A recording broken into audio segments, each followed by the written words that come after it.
Fala meu povo, estamos começando mais um Microbios. Dessa vez nós vamos falar sobre Amy Winehouse.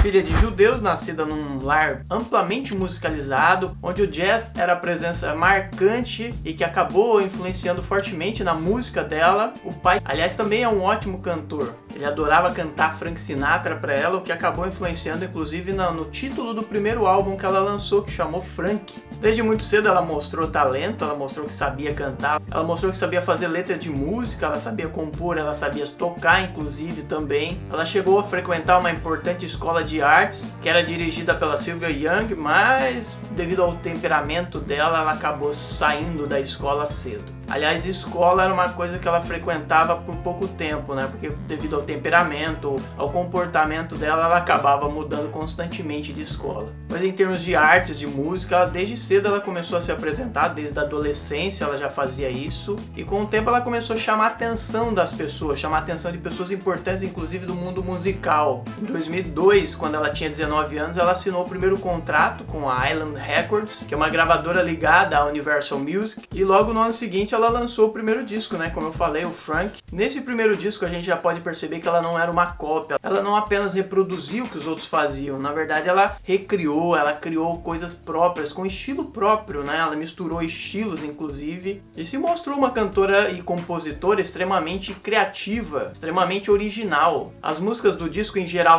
têm uma pegada jazz, né? Mas misturam outros estilos também. Ela incrementa com outros estilos musicais. Em geral, as músicas incluem letras provocativas, letras que mostram muito do que ela era, eram muito pessoais, eram realistas, baseadas em experiências pessoais dela própria. Por exemplo, tem música que fala sobre ex-namorado, sobre o pai, inclusive a experiência que ela teve com o pai, desde a separação da mãe dela, quando ela era adolescente ainda. Também tem música que fala de traição, de namorado sensível demais. Em algumas músicas ela conta histórias de choro, muito choro, choro na cama, de fossa. Ela reclama dos homens e fala inclusive sobre Maria Chuteiras. Ou seja, é um disco bastante complexo, bastante interessante, que vale muito a pena ouvir. Com letras extremamente interessantes e profundas, né, que não são apenas reclamações ou letras fúteis. Embora não tenha sido com o Frank que ela se tornou, de qualquer forma ele abriu as portas para ela, ele fez com que ela começasse a aparecer de verdade. A partir daí ela começou a aparecer em jornais, na televisão, no rádio, ela começou a dar entrevistas e fazer muito mais shows do que ela fazia antes. Apesar disso, apesar dela começar a ganhar essa notoriedade toda, ela só lançaria o seu próximo disco em 2006, o que é uma coisa muito interessante, né? Porque geralmente os cantores têm um processo de criação de disco muito mais rápido. Em tempos não muito distantes, a gente tinha cantores que lançavam 2 discos por ano. O seu segundo disco, Back to Black, só seria lançado em 2006. Nesse, mais uma vez, a fonte de inspiração era a sua própria vida, suas experiências pessoais, mas ela deixava um pouco de lado o jazz para incorporar uma série de novos elementos que ficariam muito mais presentes nesse disco e que tornariam ele um disco muito mais dinâmico. Ela passou a incluir elementos de rhythm and blues, de hip hop,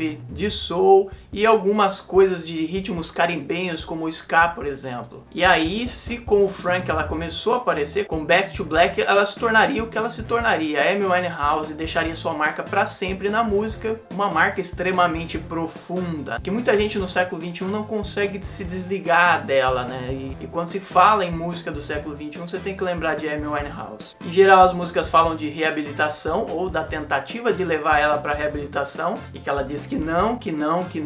Fala sobre vício, fala sobre choro, fala sobre fossa, fala sobre o amor como um jogo perdido, como um dos títulos da música dela deixa bem claro. Enfim, é um disco muito rico, muito profundo. Mais uma vez, os temas às vezes são controversos, são polêmicos, mas são letras profundas que fazem a gente ouvir e faz a gente prestar atenção. Com o disco, a Amy atingiu seu auge e ela passou a ganhar diversos prêmios. Só para vocês terem uma ideia, ela ganharia 5 Grammys em 2008, inclusive de melhor álbum do ano.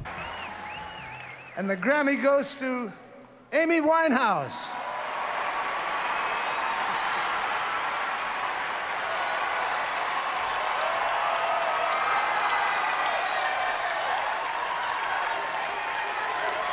Mas a vida não era só flores para Amy Winehouse, não mesmo. A essa altura a Amy já vinha enfrentando fortes problemas com drogas e drogas pesadas. Ela já vinha lutando contra isso e, segundo informações, as drogas pesadas tinham sido apresentadas para ela pelo então namorado, que depois virou marido, o Blake Fielder Civil, que é um cara muito estranho para quem vê ele até hoje, né? Hoje mais estranho ainda, se a gente observar as fotos, as imagens dele, as declarações dele do tempo que ele esteve com a Amy Winehouse. É claro que ela teve sua própria parcela nisso tudo, mas de qualquer forma ele teve uma forte influência para ela se afundar mais ainda nas drogas pesadas e passar a lutar contra elas, né? Porque isso se tornou uma luta até que ela finalmente conseguiu se livrar das drogas pesadas em 2008. Esse processo a gente pode acompanhar no livro do pai dela, o Mitch Winehouse, que chama Amy, Minha Filha, um livro extremamente interessante para acompanhar a Amy, inclusive de maneira muito detalhada sobre esse processo todo, a experiência de pai e filha, a luta contra as drogas, inclusive o momento em que ela teria deixado de consumir drogas pesadas. Só que o problema dela não tinha acabado, porque ela continuava sendo dependente de álcool.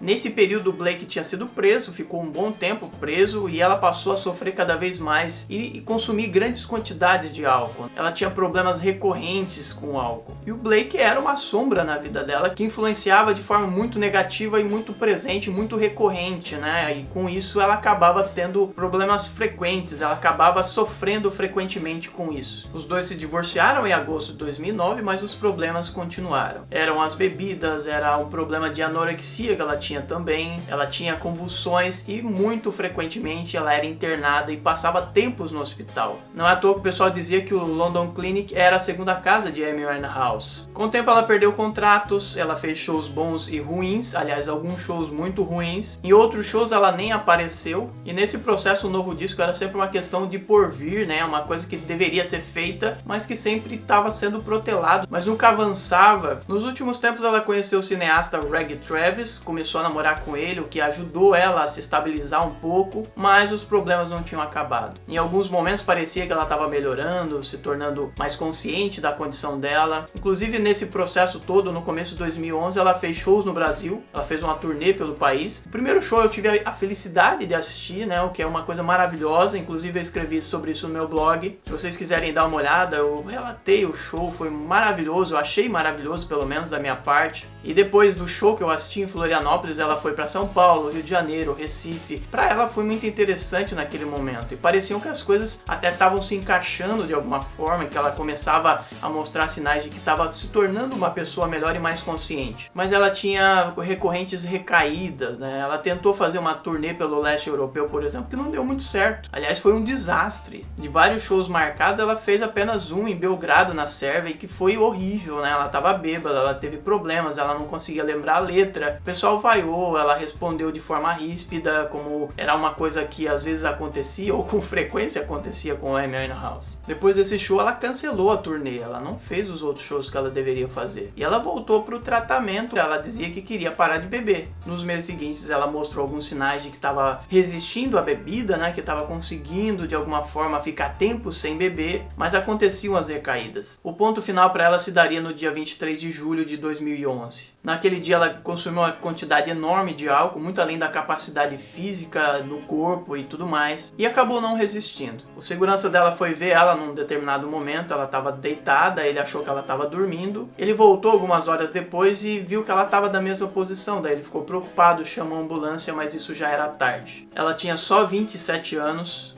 ela tinha 2 discos, tinha muito para oferecer, mas infelizmente isso não aconteceu. Amy Winehouse morreu, deixou muita saudade, tem muita gente que gosta dela até hoje, com todos os problemas que ela tinha, com todas as situações que ela enfrentou, mesmo assim muita gente continua gostando dela. Tem uma fundação com o nome dela, foi lançado um novo disco, Lioness, com algumas músicas que ela tinha conseguido terminar e com partes de músicas que tinham sido feitas desde a época de Frank. Ela deixou uma marca incrível no século XXI, apesar de não ter muitos discos, e vocês podem ter certeza que Amy Winehouse vai ser lembrada para sempre.